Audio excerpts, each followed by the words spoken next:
DMs cheating in Dungeon World? And is it even possible for DMs to cheat in Dungeon World? I mean, for the longest time, I thought this question was kind of ridiculous. The DM is the one who runs the entire game. They are the master of the dungeon, or if you call them a GM, they are literally the master of the game. They are the engine from which we play these silly, stupid games in the first place. So how could they possibly cheat? I mean, yes, Dungeon World specifically states to follow the rules, and even more specifically, follow your GM rules, but I always thought those were more what you call guidelines than actual rules. At least that was my line of thinking until I discovered this old forum post on RPG Stack Exchange called How to Ask Nicely in Dungeon World. To summarize the OP's question, they ask how to resolve a situation when a player character asks an NPC if they can have their sword. They do it politely, they don't have any leverage over the NPC, and no one at the table really knows what's going to happen next. Now, in my games, I usually just resolve things like this with a quick Defy Danger charisma roll. After all, that seems to be the easiest solution since Defy Danger is kind of the catch-all rule and the players get to add their charisma modifier, and it's like the closest thing Dungeon World has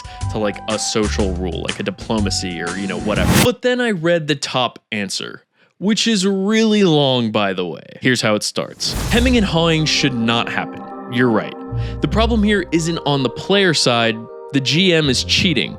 Accidentally, but still cheating. I never even thought that was even a remote possibility. And yes, this is kind of a react video. Buckle up, because we're gonna have fun. The GM cheats in Dungeon World when they speak without following their agenda, principles, and moves. There is no GM move called make an arbitrary decision. There's also no GM move called have freeform social interaction. If the GM is following the rules, this kind of stall should not happen. This is why the GM has rules, to prevent situations like this one, among other situations that qualify as failure modes to avoid. It's kind of harsh calling a player asking an NPC if they can have their sword as a failure mode, but go off, King. The player's job is done. They've had their PC ask politely. There is no error on the player side of the equation and nothing to fix. No other moves to try and bend to fit the goal. Since the everyone looks to you to find out what happens trigger matches, it's now the GM's turn to make an appropriate move, instead of falling into the time for unstructured social exchange improvisation habits that they may have brought with them from some other game, like 5th edition. Now, I personally find unstructured social improvisation kind of fun, but I guess I'll just go fuck myself. Recall too that moves aren't optional when triggered. When that trigger happens, a move must be made. This is equally true for GM moves as for player moves. The GM's turn has been triggered, and making a GM move is now demanded by the rules. So I genuinely didn't know that the GM rules were like this strict, but we'll talk about that a little bit more in a sec. There are several moves that the GM could make when a player asks nicely. I added that last bit for clarity. All of them, if executed with the agenda and principles in mind, should immediately add something new and interesting for the players to engage with, not just chit-chat. The trick is to pick one and then to do quick mental Mad Libs to fill in the blanks that the move demands. Let's assume the PC has politely asked for that magic sword. You could reveal an unwelcome truth.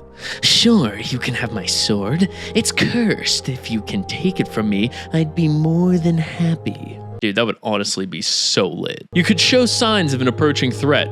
What kind of person asks for a warrior sword? The bandit chief growls. She's obviously really insulted by just the question. It looks like she's thinking of giving it to you, point first, if you can't mend the situation.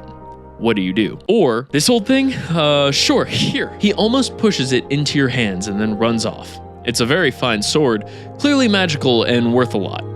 As you look up from admiring it, you notice a posse of civilians with torches and pitchforks led by 3 members of the city watch running in your direction. They're shouting something that sounds awfully like thief. What do you do? Once again, both of these situations just turn up the brightness on the entire situation. Get it? Turn up the brightness like it's lit. Like, I'll stop. You could turn their move back on them. Possibly the simplest and most straightforward move to make. Ask them to tell you why in the world their polite request makes any sense. If they're asking in the first place, they might see a good reason that you're just not seeing. You're just asking? Well, why do you think they would just give it to you? Well, because the village owes us their lives and souls. I mean, we're heroes. He'll probably gift it to us. Huh.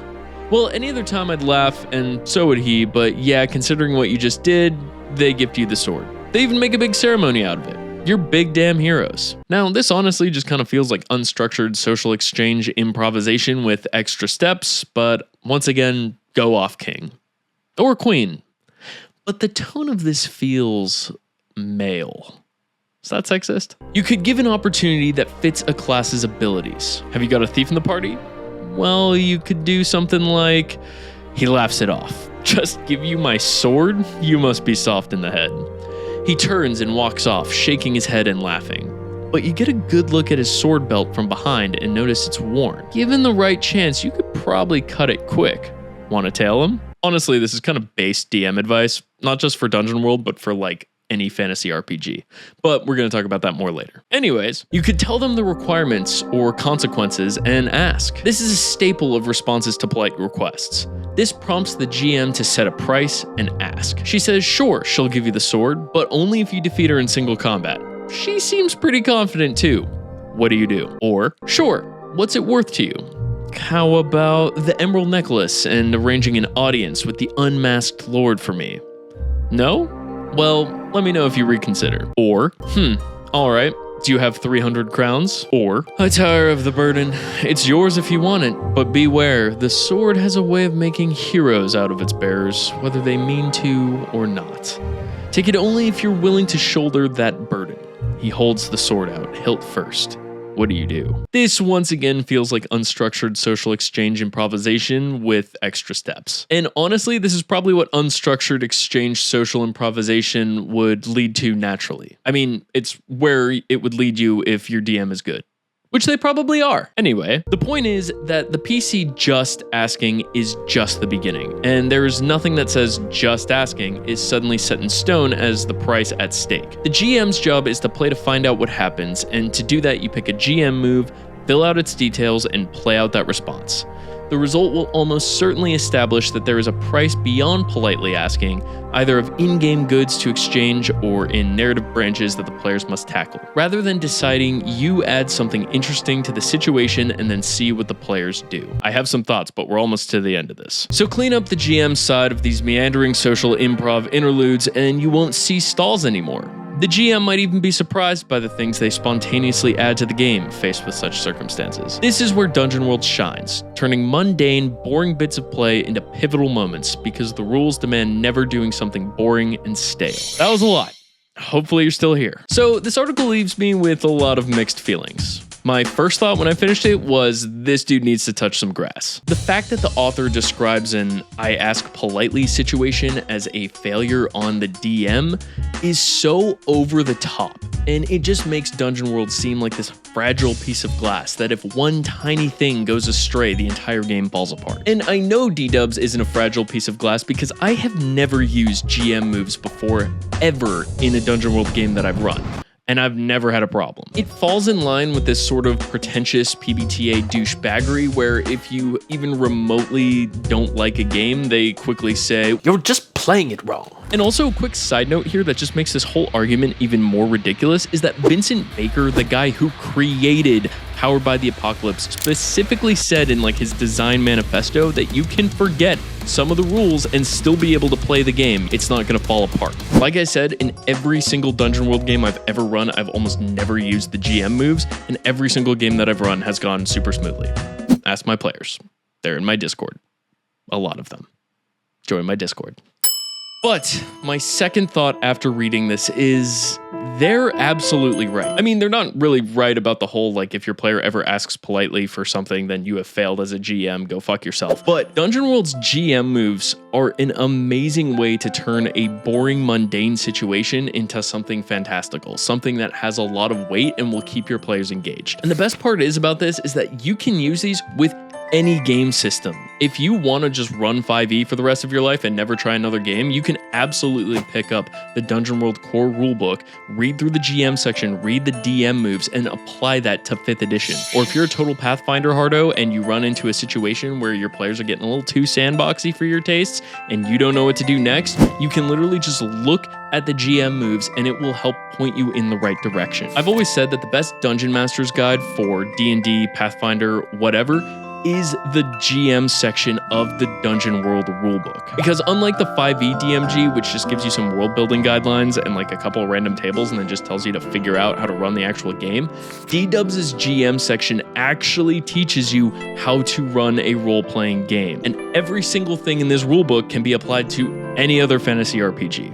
And maybe even some non-fantasy RPGs. I don't know, you tell me. Anyway, let me get off my soapbox. Let's go back to the original question.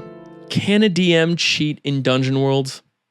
Well, I don't really think so. Like I said, GM moves are incredibly useful and a great way to make any session way more exciting, but not using them doesn't mean that you are cheating as a DM. I don't think that if you don't use them, the game completely breaks. I do think if you run into scenarios where your game just grinds to a halt and all your players are really bored and you know you have the GM moves, but you're not gonna look at it for some stupid reason, you're probably being a shitty GM. But is being a shitty GM cheating? I'll let the philosophers decide in the comments. Until then, you should totally check out this video where I roast obnoxious RPG fans. And until next time, thank you so much for watching. Blah.